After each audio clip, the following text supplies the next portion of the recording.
Well, hello, GS 142 students. Here I am to help you through Lab 4 on sedimentary rocks. First of all, I'd like to show you the paperwork that is in the folder for Lab 4 on Moodle. And again, we have stop share screen. Here we go. There is indeed a chart that you're going to have to fill out. It's an Excel file, so you'll be able to go in and add your text, right? Something along those lines to those spots, or you can print this page off because you're going to have to upload this chart into assignment site on Moodle. So I've got a paper copy that I'm going to be filling out, maybe not all the way, but for the rock names, I'll probably leave a few of them for you to get to, but most of it, I'll be kind of walking you through it. Okay. So then what else do we have in that folder? We have the question worksheet. So once we get all of the slots filled that we can possibly fill on our chart, ID chart, then you can come in and answer these questions. And I'll probably do a separate, I think I will do a separate recording of me going through this question worksheet and showing you the areas on your identification chart that will help you get the answers for these questions. Okay, and then you should, of course, have read the section in Marshak on sedimentary rocks.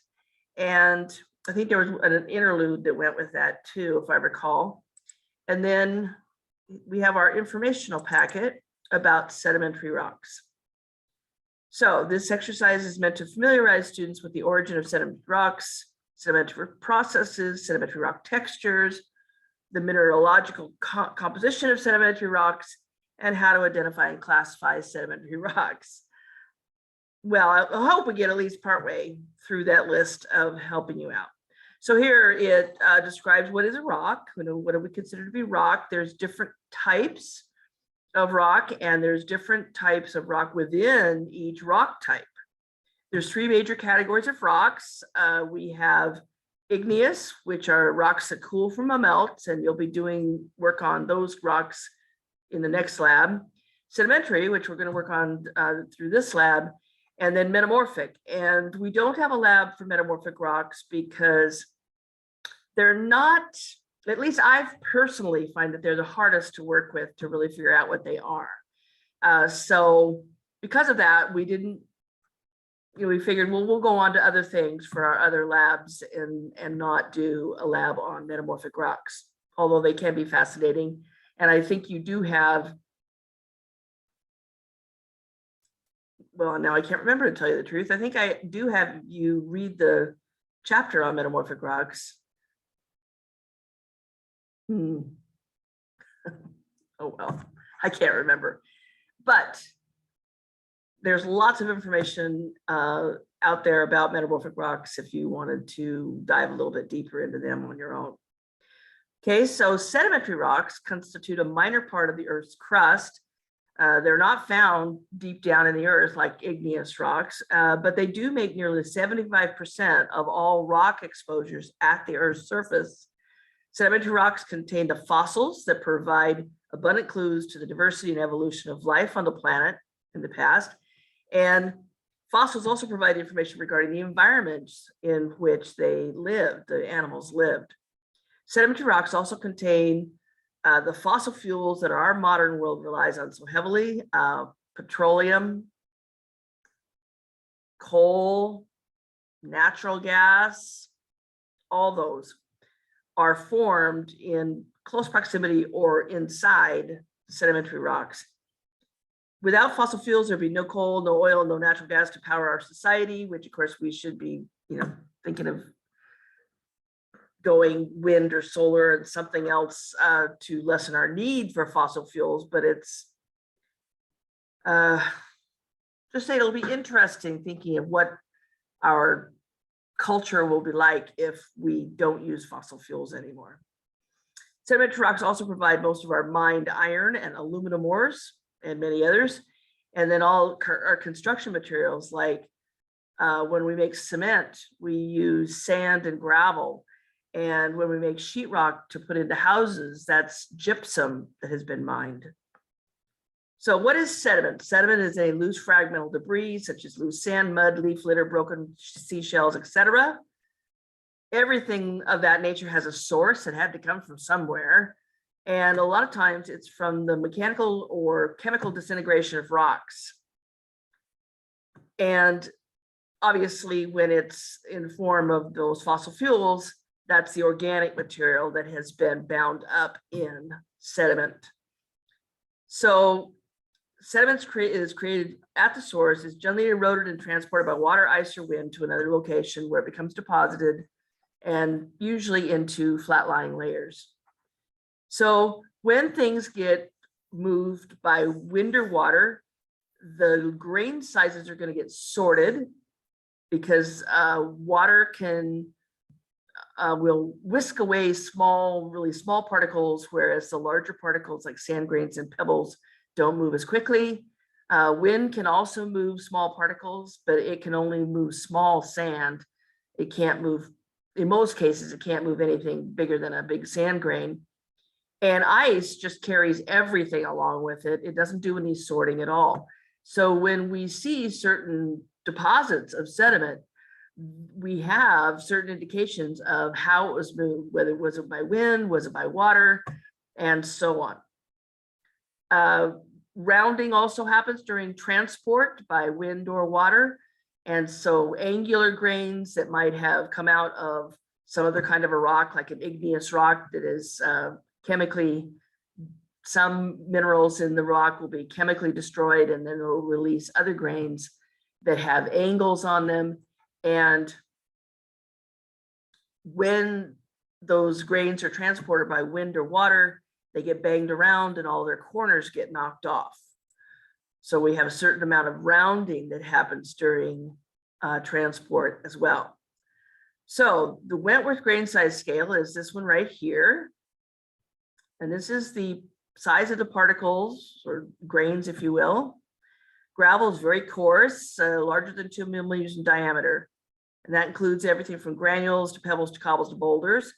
Sand, coarse grain sand is from 2 millimeters down to finer grains when you get down to a 1/16 of a millimeter.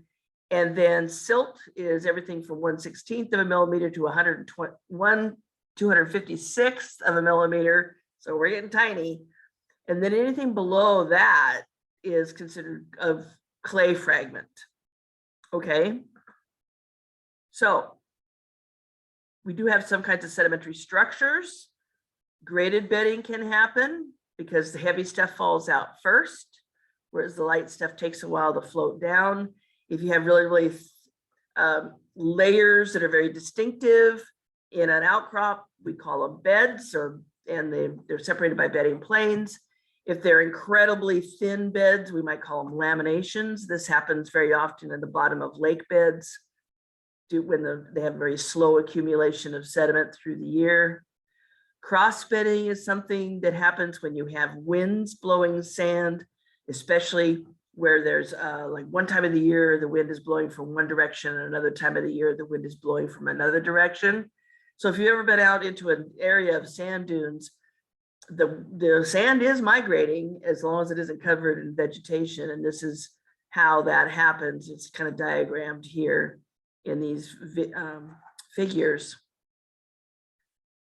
So sedimentary environments are where loose sediment comes to rest, and the distinctive types of sedimentary rocks are formed in some, like shale is a thinly layered mudstone, and there's a bunch of different places you can find that being the clay particles being deposited that may very well be lithified into shale.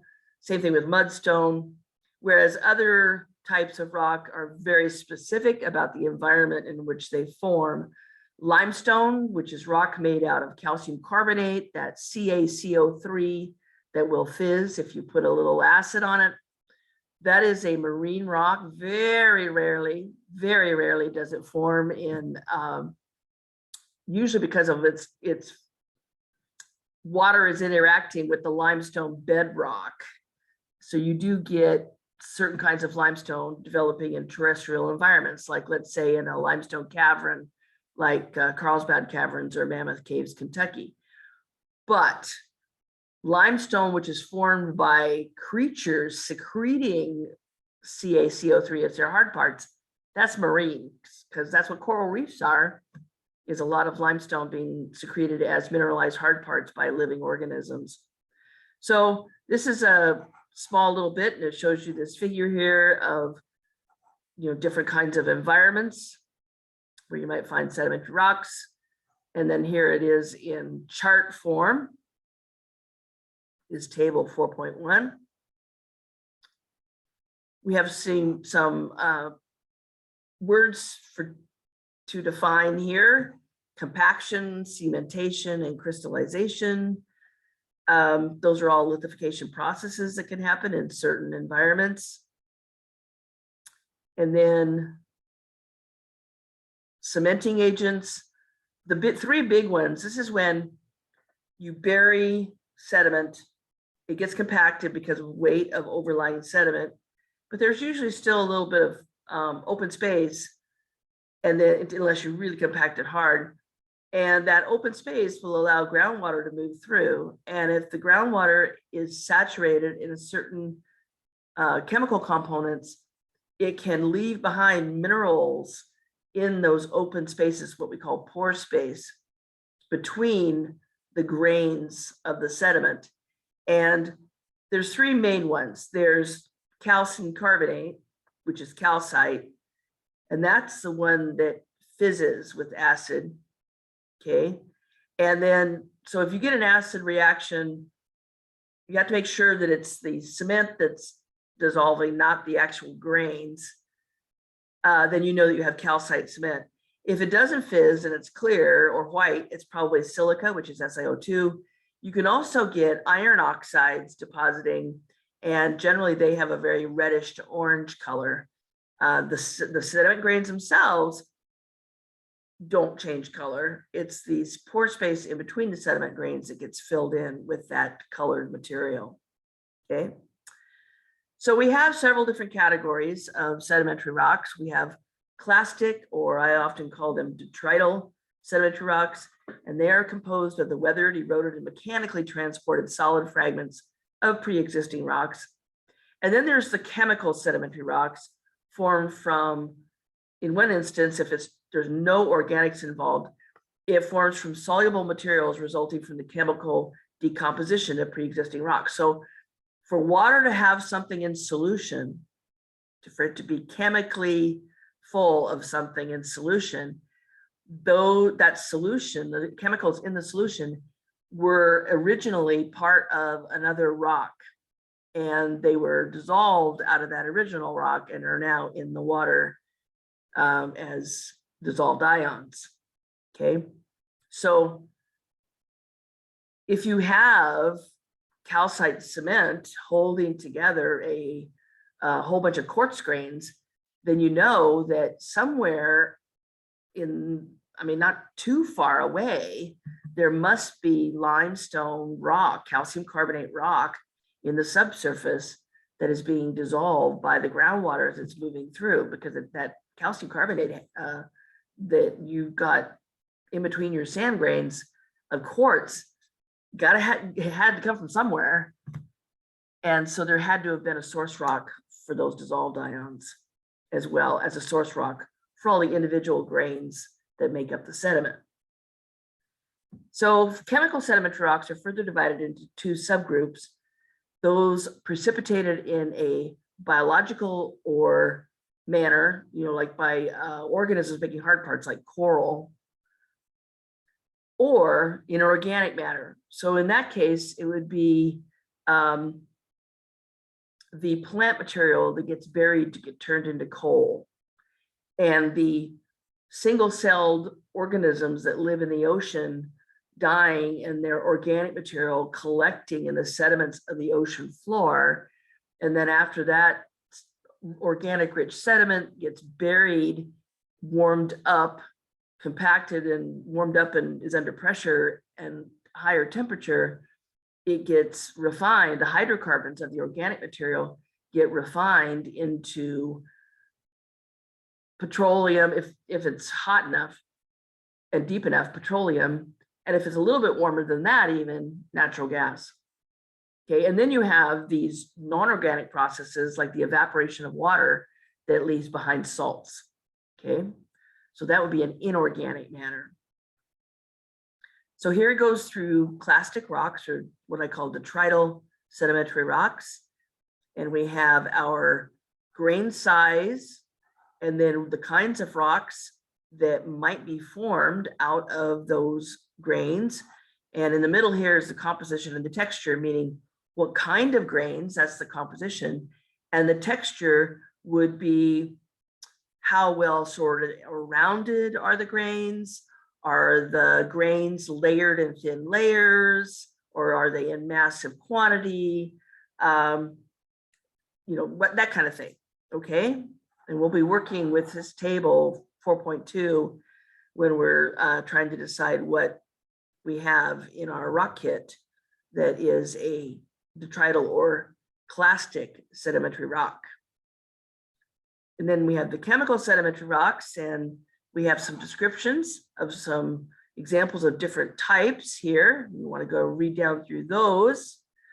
First, it's the ones that are involved in, well, rock salt and gyprock. Those are both from precipitation from water. Organic precipitation involves some kind of an organism making the hard part.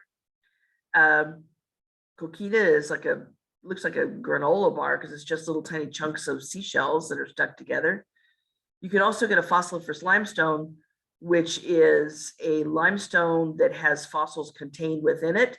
So some of the limestone might very well have been precipitated directly out of ocean water, but the fossils are embedded in it. And so there is a certain component of it that is a biological manufacture as well. Coal, right? That's compressed plant material. And then we have our inorganic precipitation, like our gyprock, which is basically gypsum in really large quantities. If we have a large quantities of halite, which is the salt, then we call that rock salt.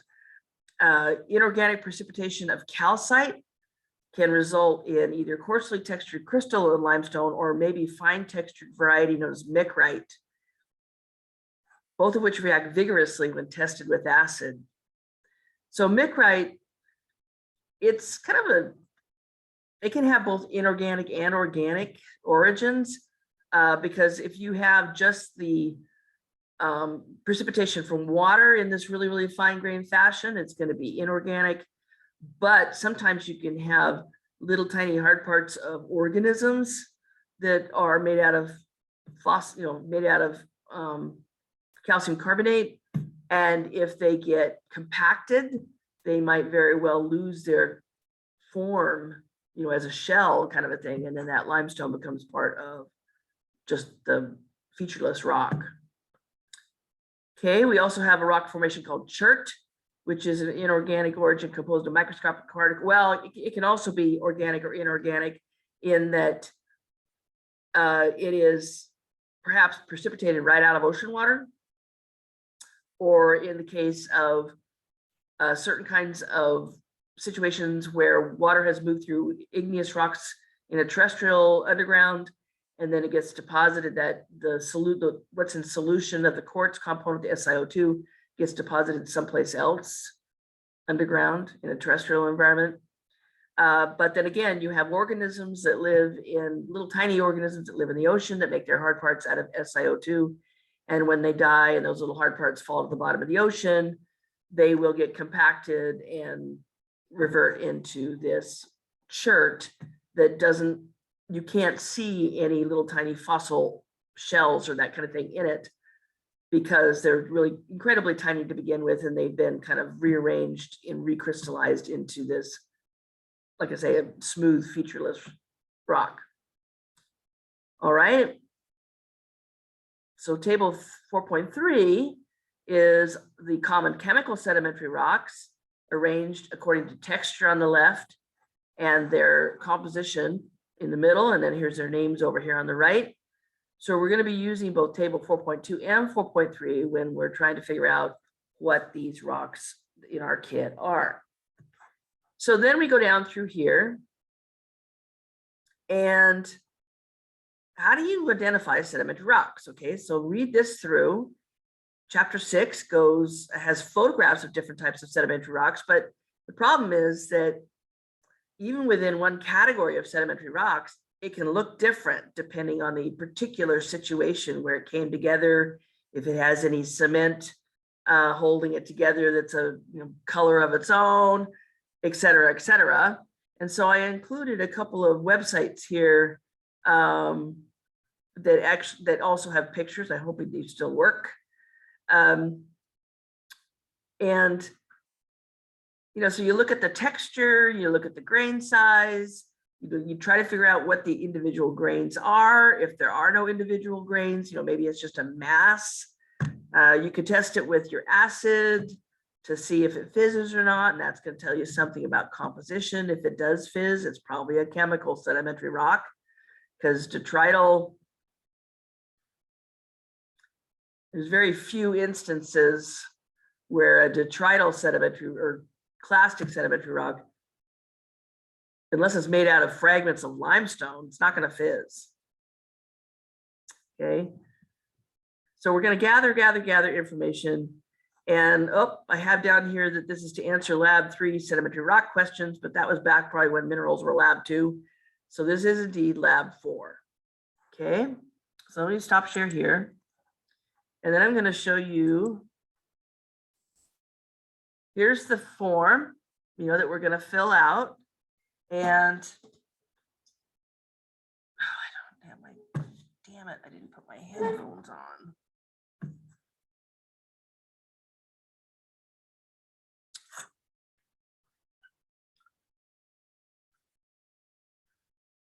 Well, I certainly hope that my microphone's been picking up my voice, because I haven't had my headphones on. So I'm going to continue in the hopes that it did. And now we're to the important part where we're actually going to start working on the rocks. So here's the kit, right? And the sedimentary rocks are the ones in the front row here. They're the 36 through 43. We've only got 8 of them. Okay. So let's start out here then with 36.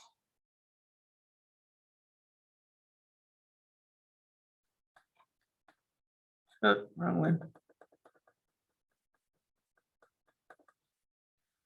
So you might remember when I was talking about the toolkit that comes with your rock kit, rock and mineral kit, that the hand lens is something that we would probably want to get out so we could use it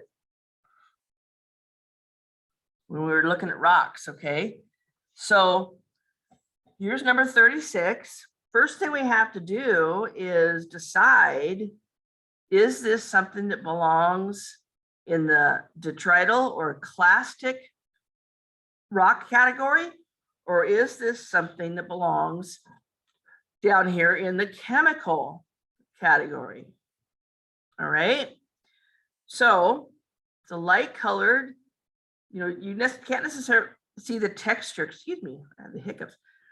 You can't necessarily see the texture super good with the document camera here. So what you're going to want to do then is get your hand lens, take your glasses off, and really look at this specimen. And you will have, hopefully, I can't have the light on over my head or it completely bleaches my document counter out. So you will be able to see, I know what these things are, so I don't necessarily have to see them really well, but when I look at this specimen, and again, this is a certain category of clastic sedimentary rock, but they don't always look all exactly the same. There might be a difference in grain size between your specimens and the one that I am looking at, but you should all have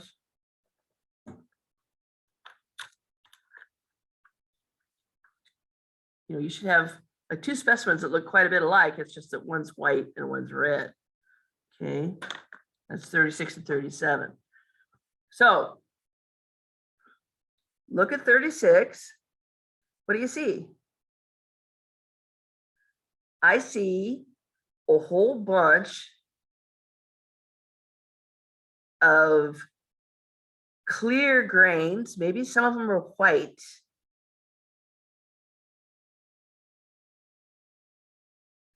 And in some places, it looks like there's material in place holding them together. And in other places, it looks like there's still open pore space between them. And I do, wish I had more light here. I do see an occasional, in my specimen anyway, there's an occasional black grain. But the majority of it is white to clear or gray, maybe.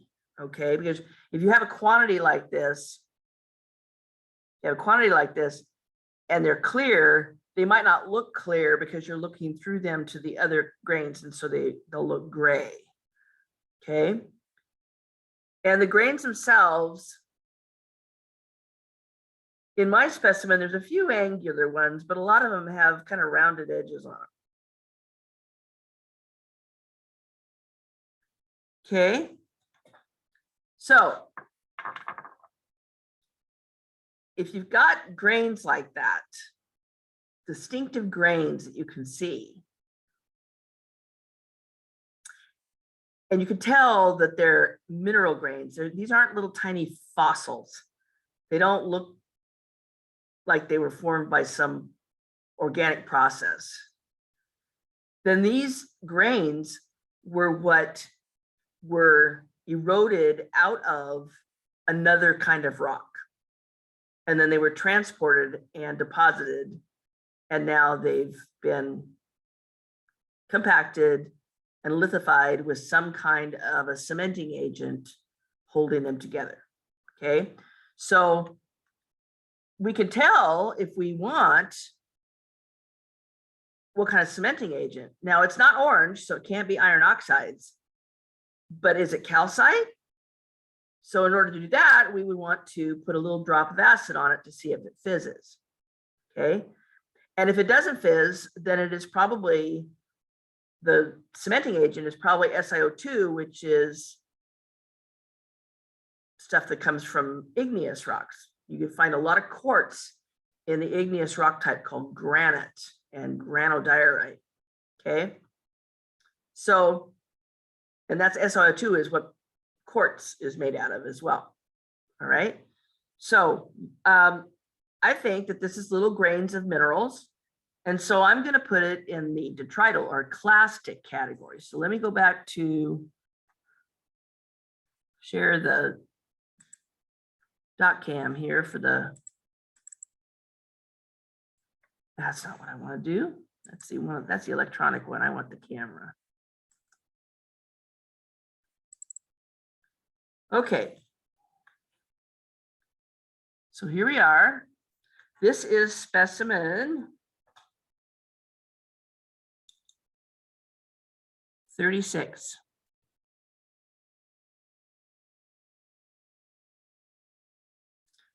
Now, something that I can do is I can use the acid bottle, and I can see if either the grains or the cement, hold on, I got to get a towel so I can wipe up the extra.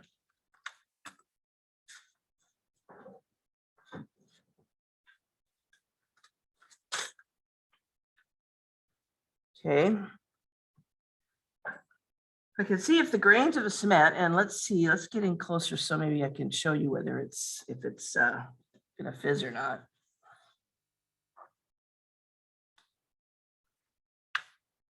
my glasses back on so I can see something.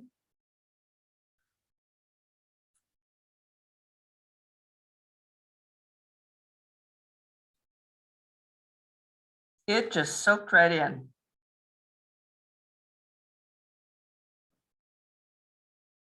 No bubbling that I can see at all. Okay, so just soaked right in. So this liquid just went right into the what pore space was there with no reaction. Okay, so this is not little particles of limestone. And so I think that the clear to gray, here again, clear to gray, these are sand-sized grains of quartz.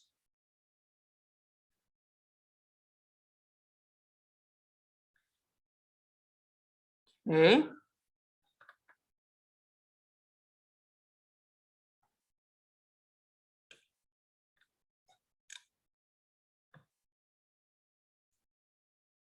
It's amazing how much, way too much light or too little light in here.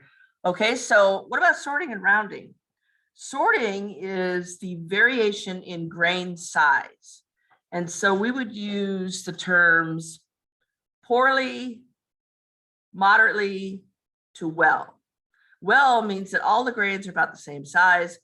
Poorly means that there's lots of big stuff and little stuff all mixed together. Well, this is not necessarily, these grains in here are not necessarily all the same size, but they are very similar size. Okay, so I would call this well sorted.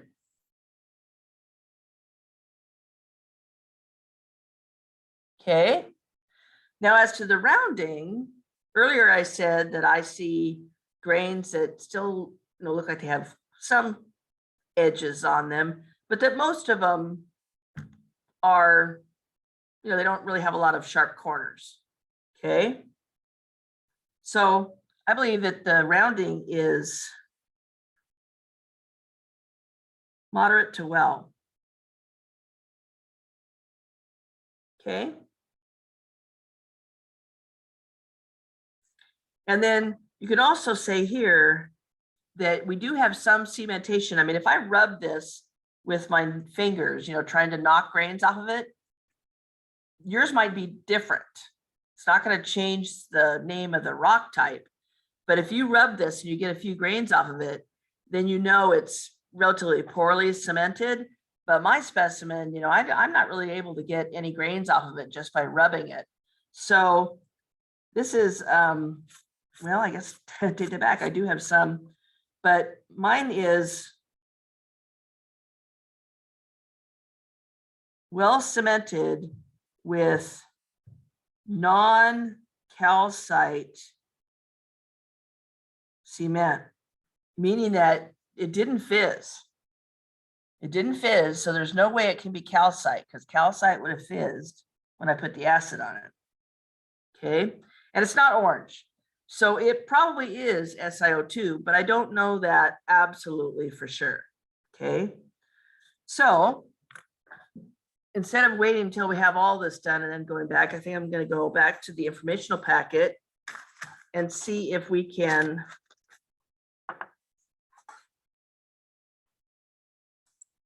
figure out what this is.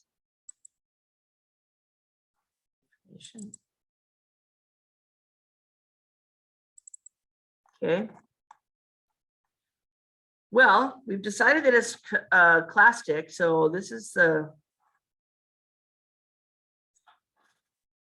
All right, so let's see. We have sand-sized grains. We don't have any gravel. We don't have any clay. And so we have sand-sized grains.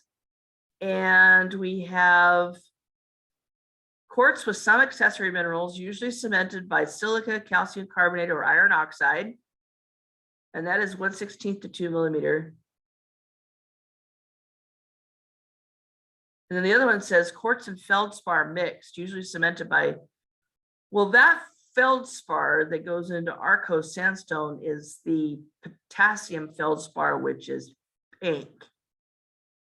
So Arcos is usually pink, or at least it has chunks of pink grains in it. So I don't think this is Arcos, right? We're looking at a sandstone that is almost all quartz.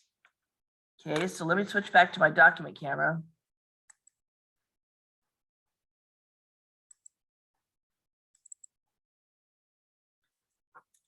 So I think what we have here then is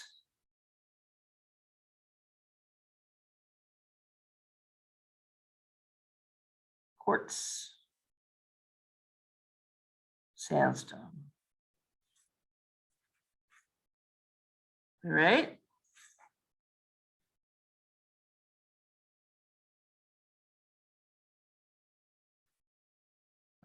I don't know why this can't be.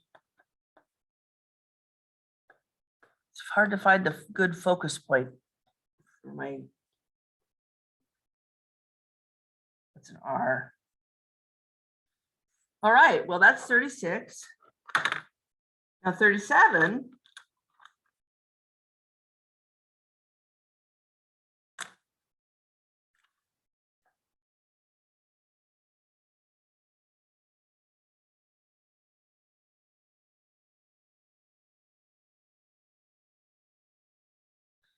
Yeah, it's kind of grainy. I don't know if this is a document camera is really not made for showing you precise, but it is rough.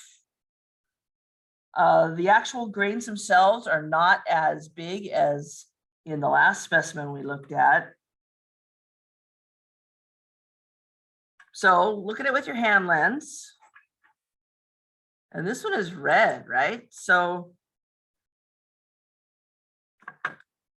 are the grains red, or is it just the whole rock that's red? Meaning that the grains themselves are not red, but they're held together by something that is red. Yes, that's what I'm seeing. Because some of the grains are most obviously, white or light colored, but they're held together by this red stuff. Okay. So again, for the size of the grains that you think you see, do you think they're about the same size as what you had in the last specimen? Or do they look finer? Mine look finer. And again, if I was to put acid on this specimen, nothing would happen because the red material is not going to fizz and the individual little grains are not going to fizz either. Okay. So this is something that comes together in large quantity that, it's hard to know where to hold it. This is something that the kind of grains is something that can come together in large quantity and lots of pore space so that the groundwater moving through can leave behind the cementing agent that you see, which is the orange. Okay. And if I look at the actual grains themselves, wow, they're pretty tiny.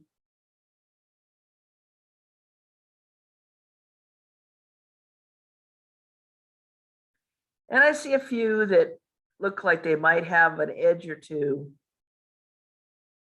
but most of them are rounded. And they're all about the same size. Okay, so I think with this one,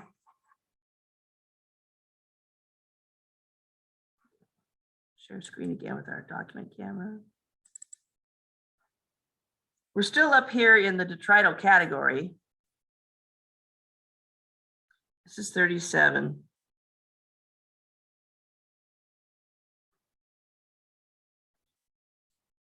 And with this one,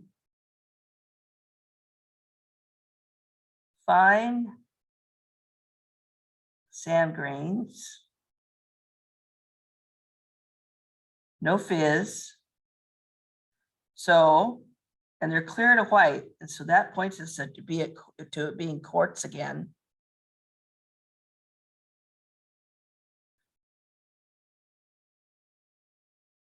cement is orange, orangish red, reddish orange.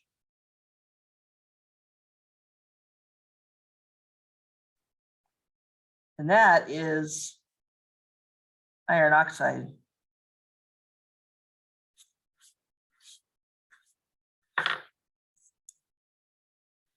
Okay, that's iron oxide if it's that reddish orange. And I did get some little tiny particles, you know, not very many, pretty well cemented. Okay, so they are all the little tiny grains are about the same size, so we're going to say it's well sorted.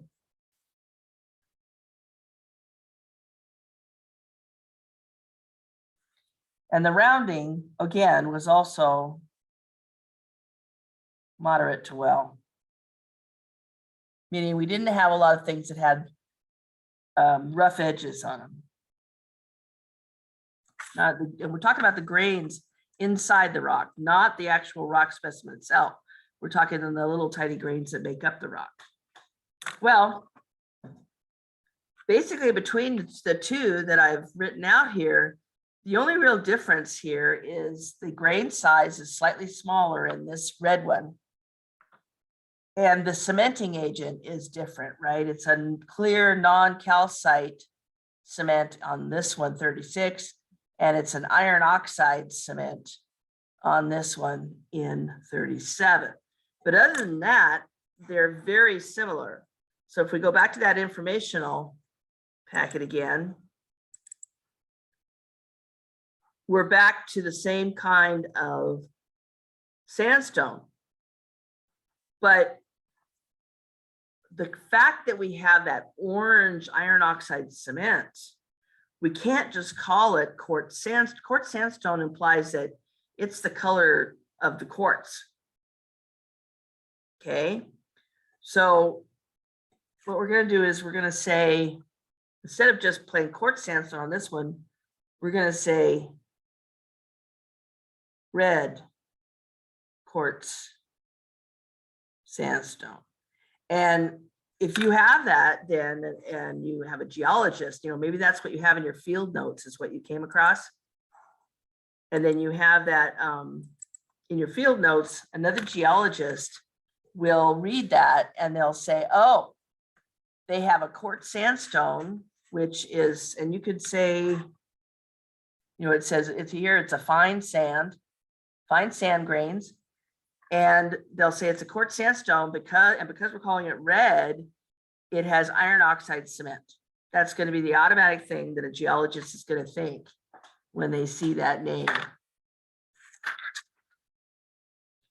Knock off all the grains. All right, so now let's go on to 38.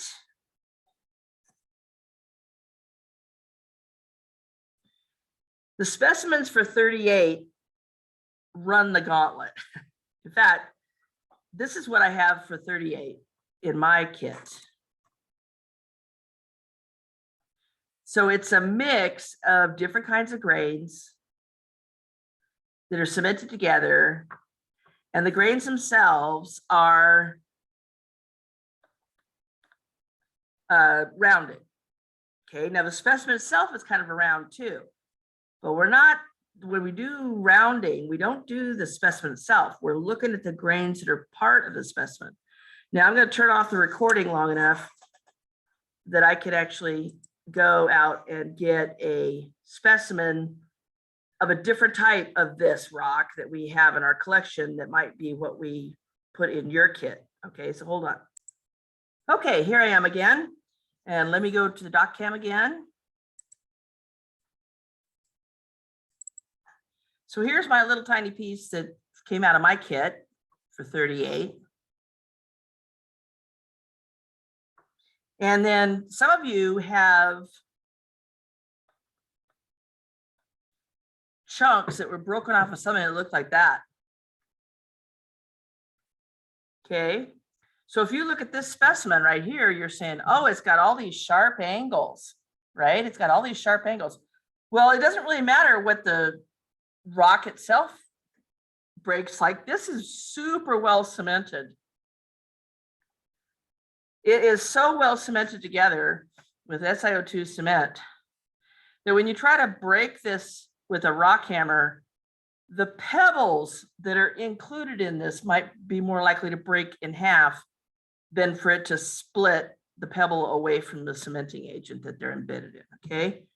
So when we look at this, we see that, like this pebble right here, it's been somewhat broken, but it's got rounded edges. This one's got a rounded, this one's about rounded. This one over here, okay, it's got this sharp edge on it, but the actual pebble itself was oval shaped. Okay, so that's what you want to look at, is what general shape are the pebbles that are embedded in this thing. And if there's more rounded ones than there are angular ones, that's going to make a difference into what you call this thing. Okay, so my specimen, this one's got some pretty good size pebbles, and maybe you might even call that one a cobble. Okay, my specimen, all the little teeny pieces that make it up are quite a bit smaller, but there's still a variety of size. Everything probably from a little bit of small clay particles holding it together, like we have here, plus cementing, to something that's probably considered a granule or maybe even a small pebble. Okay, so because it's little pieces, these are both, made out of other rock pieces that have been gathered together and then stuck together. So that's got to be up here in the detrital category. So 38, it's going to go there too. And what we have is, and now you are going to describe the size of the rocks in your specimens, right? If you got something that looks more like this, that has bigger pieces in it, then, get a ruler and see about, how big they are. Whereas mine, my specimens in my, the little rocks that are all held together here are probably, 2 to maybe 3 millimeters for this little pink one here. So, you put down the range of sizes of grains for your specimen that you have. So grain size varies from, and for me, it's about 3 millimeters to clay, which is really small, like, because clay is less than 1/256th of a millimeter. And if you got a ruler, you can see how tiny a millimeter actually is in size, right? And you might mention, we don't really, in so far, you guys don't know your rocks well enough to really know what they are. But if you were out in the field as a geologist, you came across a conglomerate, well, just give you the name.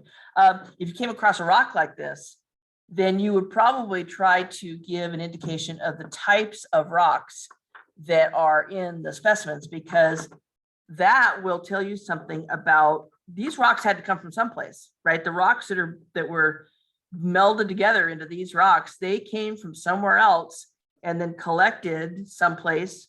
And then that's, we bound together in a different environment. But the type of rocks that you see will tell you about the bedrock that was exposed nearby, and sometimes not just nearby. This type of rock, in fact, maybe even this specimen right here, is found in Central Oregon. It's exposed in the sheetrock unit of the John Day Formation National Monument, which is over on Highway 18, north of Dayville. And it's called the Goose Rock, this rock type, okay? It's Cretaceous in age, which means that it's at least 66 million years old, if not more. And here it is in the middle of Oregon, and yet the rocks that are in it, these rock types, some of them come from as far away as southwestern Idaho. So this is way back when Oregon, most of Oregon didn't exist yet. It was a much smaller territory that is, would be included in our state. It was mostly ocean at that point in time, this part of Eugene, part of Oregon, was underwater, under ocean water. So they've tracked the rocks in that outcrop there in the John Day to Idaho. So some of those rocks came a long way before they got deposited. It's an old river delta complex. And there must have been a lot of water going down that river in order for it to be carrying along. Some of these rocks are pretty good size, and that would take a lot of powerful water to carry those rocks down river that far. Okay. So we have grain size varies from whatever the biggest one that you can measure on yours down to clay. How about the sorting? Poorly. Because you got everything from clay, which is 1/256th of a millimeter, in my case, to 3 millimeters, but in this case, that's probably at least 20, if not 25 millimeters across. Okay, so it's poorly sorted. And then rounding. Now, in this case, again, we're not thinking of the actual rock itself. We're thinking of the actual things that are making up the rock, those cobbles and pebbles and so on.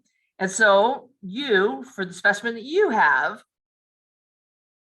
do they all look like they've had on the corners all knocked off of them? Now, okay, you say, well, this one's got a sharp edge. Remember, this pebble's been broken in half. So it's got a recent sharp edge, but if you look at the pebble itself, it's smooth and rounded. Okay, and so is this one. This one. Okay, now with mine,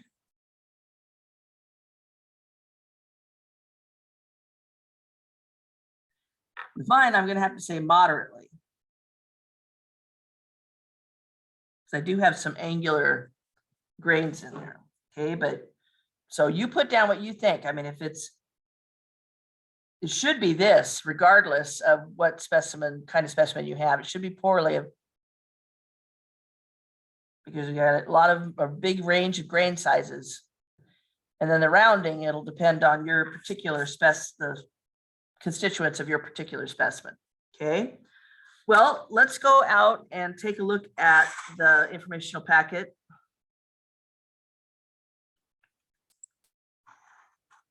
See what this one would be called. So we're still in the clastic category. And let's see, gravel. Gravel greater than 2 millimeters. Well, not all of mine are that big, but some of them are at least. And in this darker specimen I had out here, they were all definitely bigger than 2 millimeters. And it says rounded fragments of any lithology with quartz being dominant, usually cemented by silica, calcium carbonate, iron oxide, or mud. And then this one has gravel the same size, but it's angular fragments of any lithology similar to that of the above. I'm not sure. It looks like we lost some of ours. So we have to decide, is this a conglomerate or is it a breccia? Because the grains are too big to be these two. We don't have enough visible quartz, I think, to call it a sandstone. You might be able to, my little tiny piece, you might be able to call that a conglomeratic sandstone because it does have those bigger grains in it, but we don't have that as one of our categories. So I think that it's more rounded, so I would call it a conglomerate. Okay, and I tried, when I put the specimens in the rock kits, I tried to have them have pebbles that were rounded, so shouldn't have a breccia in your kit.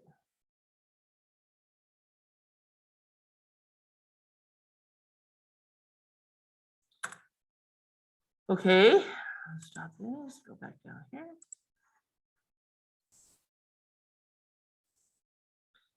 Okay, so conglomerate.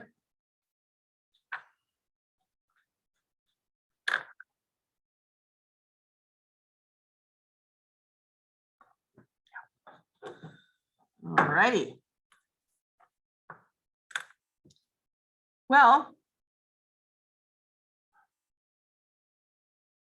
light colored, not super dense.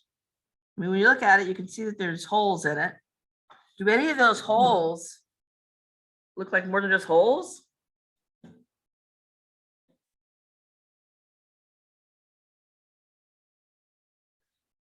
I got a pretty, this hole right here on mine, if I look down in there, it looks like there's some kind of a shell down there.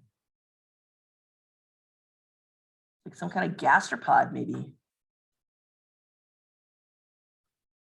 And look at this one on this side. See, it's narrow here and it widens that direction.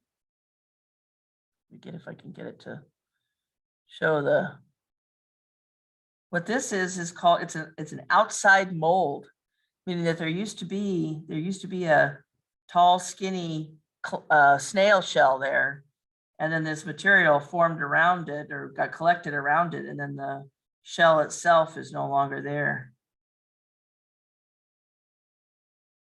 You can see a couple different places on this one where it looks like there is something had been in there. Here's one that's almost filled in, a snail shell mold that was somewhat filled in. Okay. Well, so we have fossils. Okay. But we don't see individual discrete grains. Now, some of the specimens might be a darker gray color, but you should be able to see some kind of evidence of fossil shells on your specimens. Okay. So let's see if it's something that'll actually fits. Again, I'm hoping that it shows. That is bubbling. Right? If it's bubbling, it must be made out of calcium carbonate, or what we call limestone. So if that's the case, it's got fossils in it, and it's also made out of calcium carbonate, it's going to be down here in the chemical category, right? So this is 39, belongs down there.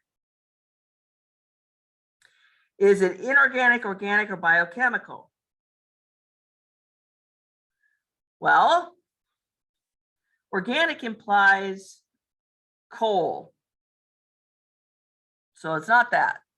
Biochemical is the organism hard parts, right? We do see some fragments of snail shells in here. And so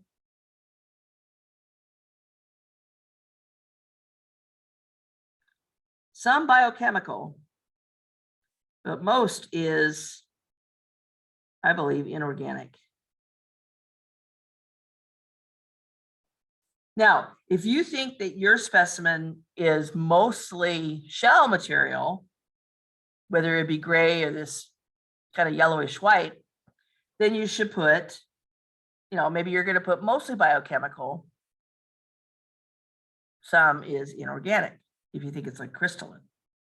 Okay. Well, we know this is calcium carbonate because I tested it with the acid and it fizzed. Other distinguishing characters, fizzed with acid,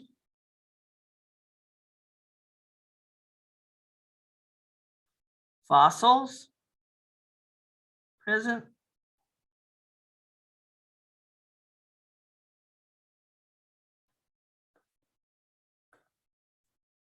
just gonna make it easier to read or not. Okay. So let's go back out to our informational packet. And we need to go down to this other chart, this table.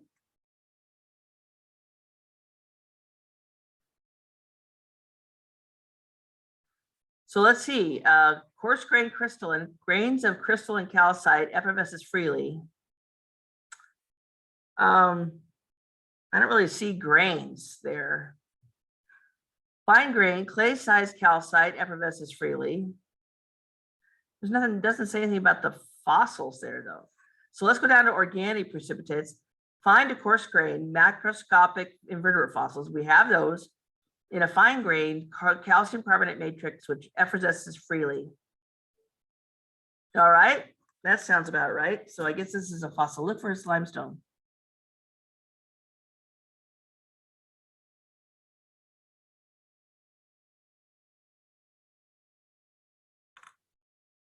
Okay.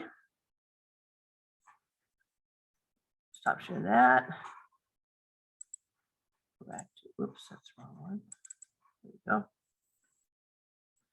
That was 39. Now 40.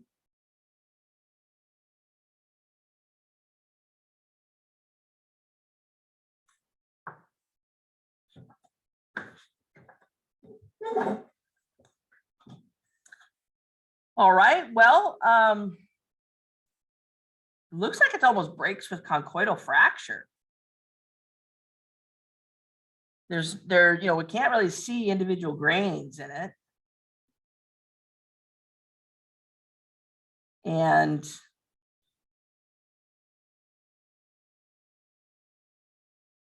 I mean, you usually can't see individual grains in shale either, but shale breaks into thin plates or thinner plates. And this is definitely not broken into a thin plate. Okay, so let's see, if it was shale and it was just made out of little tiny clay particles that are the product of feldspars being chemically weathered, it won't fizz. But if this is limey mud, then it'll fizz. And if it fizzes because it's limey mud, then it's going to be a chemical rock, not a detrital rock.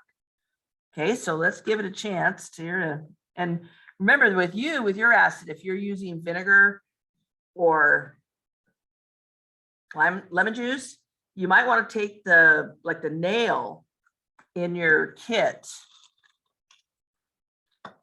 and scratch it up a bit. Because it's more likely, if it can scratch, it's more likely to fizz from a powder with those weaker acids that you might be able to use in your home, right? Whereas I've got this 1 mil hydrochloric acid, and so I don't necessarily need to scratch it up. Okay, so let's give it a try.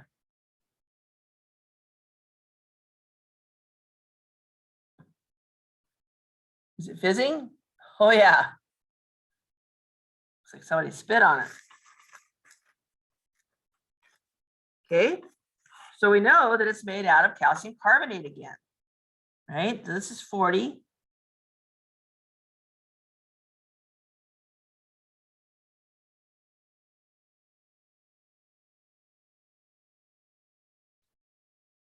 And this one, there's no fossils in it. I mean, you can't, if they're there, they're so microscopic, you can't see them, right?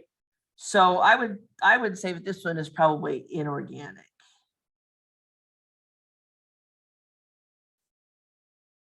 So it's just precipitating limey mud right out of the ocean water. So again, we can say fizzes with acid.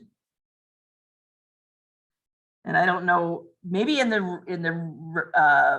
reading in the Marshak, they may have mentioned this as being a characteristic that a rock type might take, but the fact that it has somewhat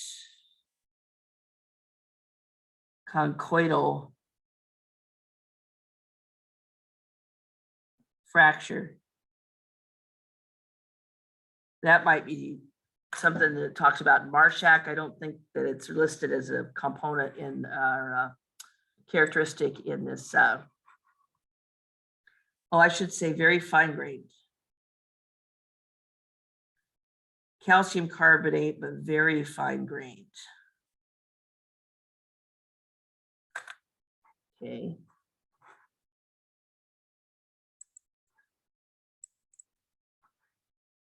Okay, so I said that I thought that it was inorganic, very fine grained, clay-sized calcite, effervesces freely. It very did indeed.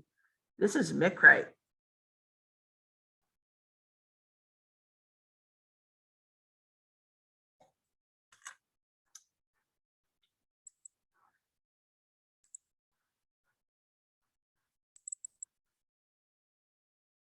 Okay, that was 40.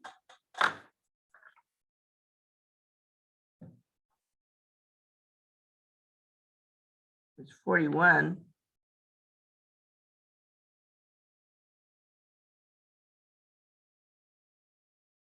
Now I look at this, it feels like it's almost powdery on the outside. My specimen does. Do you see any individual grains in this? Look at it with your hand lens. And does it look like it's grains that are interlocking with some kind of a cementing agent? You know, where you've got discrete grains and they've got smaller stuff between them? Or is it just like a big chunk of something? It looks like a big chunk of something to me.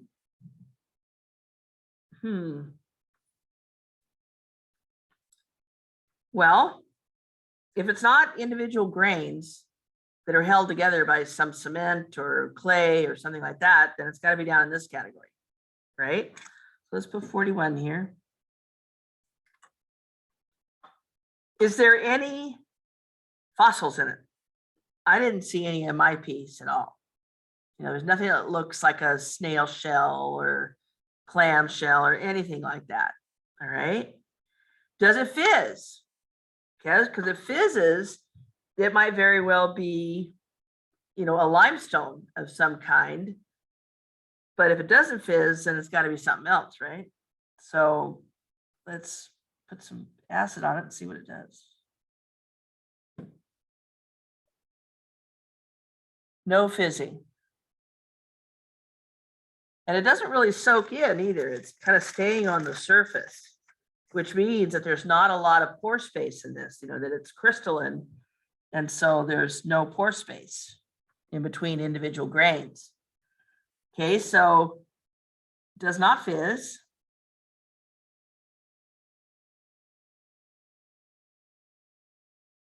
And it's crystalline.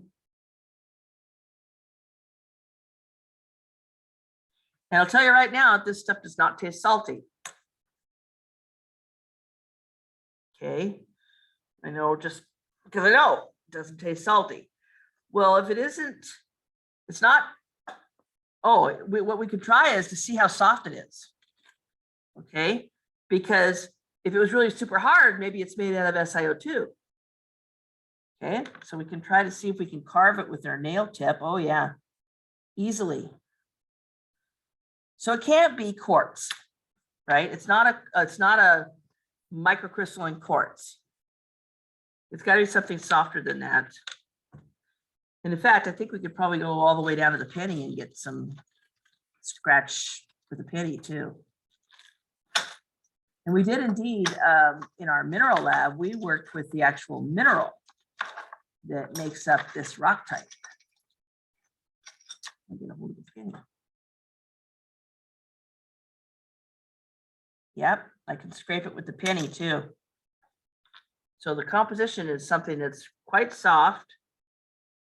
Okay, so it's not calcium carbonate, it's not silica, which are the two things it could be if it had some components from organisms in it. So I think this is another inorganic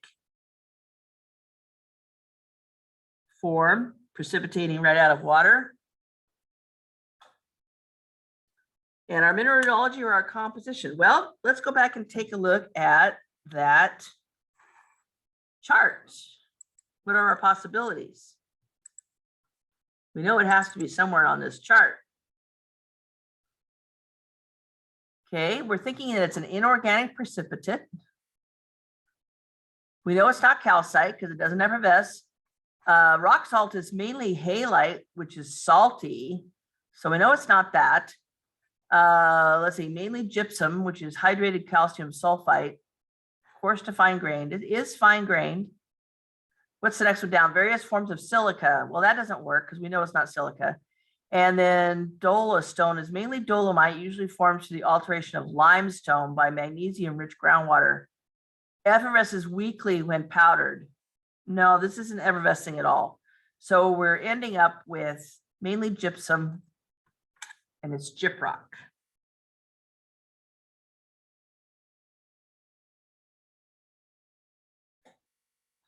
That's the name for the rock. Rock forming quantities of gypsum, we call that gyprock. Okay. That was 41, now 42.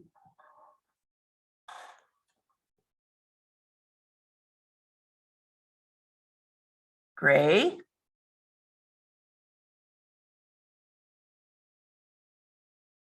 Kind of flat. You notice the little tiny lines in here, little tiny layers.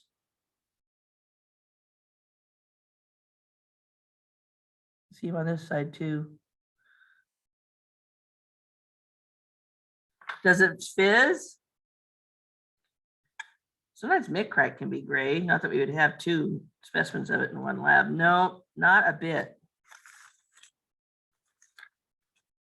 So this is a super small grain size, but it's not calcium carbonate.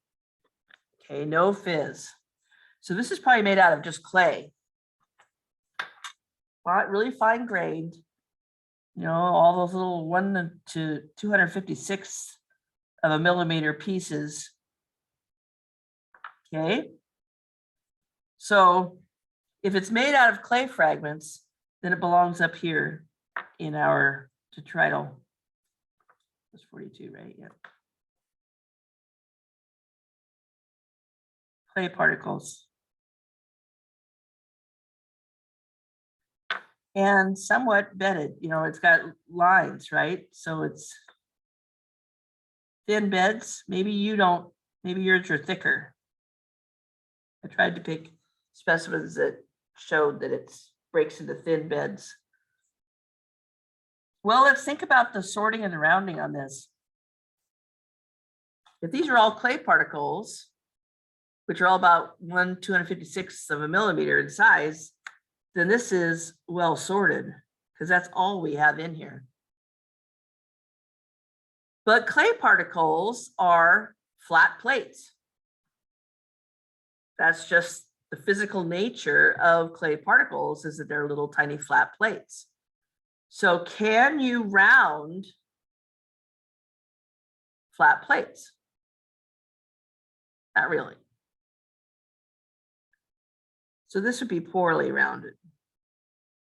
Again, we're not talking about the specimen itself, which is obviously poorly rounded, but we're talking about the individual grains, and the nature of clay particles is that they are flat plates. So you can't round them. Well, let's go out there to our chart then for the clastic rocks and see what this stuff would be called.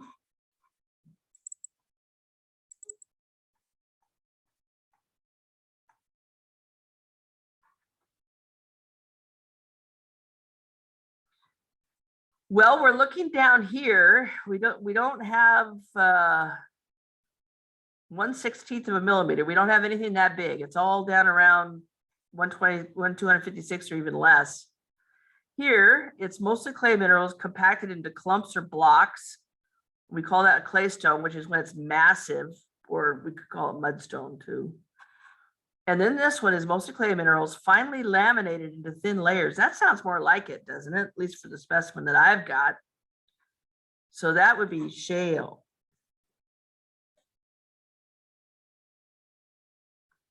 You may have heard that term before.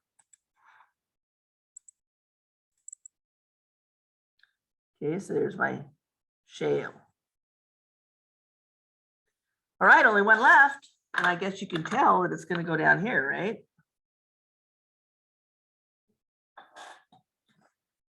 So this is 43.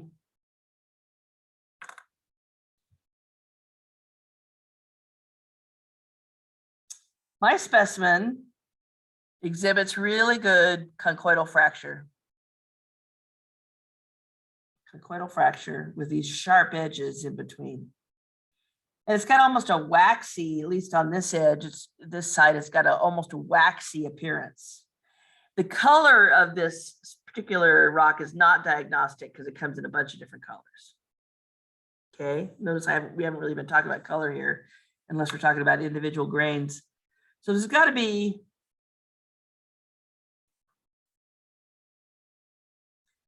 don't see any evidence of fossils in this. So let's go ahead and say that it's inorganic. Even though when you do have, there are certain circumstances where the fossils, the organisms, hard parts that are made out of what this is made out of are squished to the point where you don't recognize them anymore.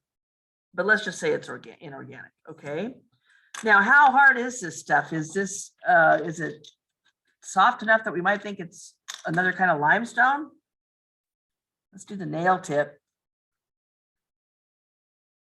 I'll scratch it a little bit, but I wonder if this stuff will scratch glass. Take a sharp edge of it and let's see. Yep. My sharp little edge actually put a mark on my glass plate. So this is incredibly hard. This is not calcium carbonate because it would not be able to scratch glass. And it's got conchoidal fractures. So let's say very hard, various colors, and conchoidal fracture. Very dull.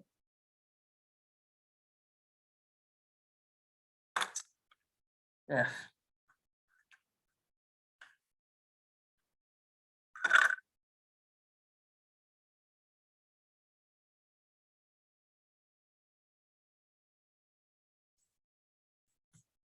All right. Well, do you remember from your minerals what's hard enough that it'll actually scratch the glass plate?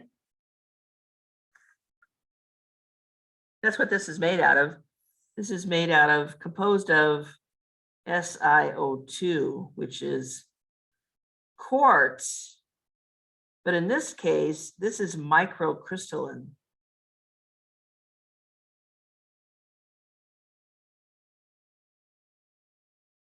Quartz. Okay, well, let's go back to our chart again.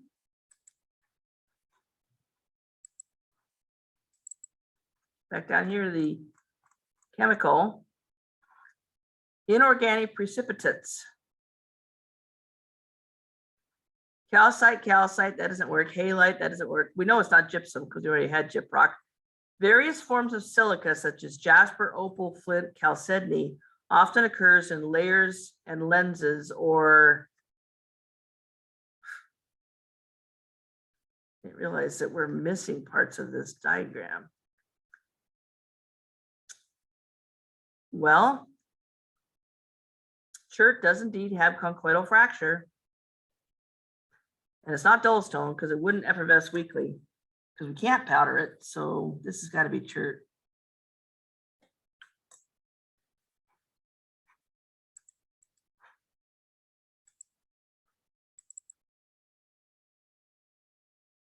Okay.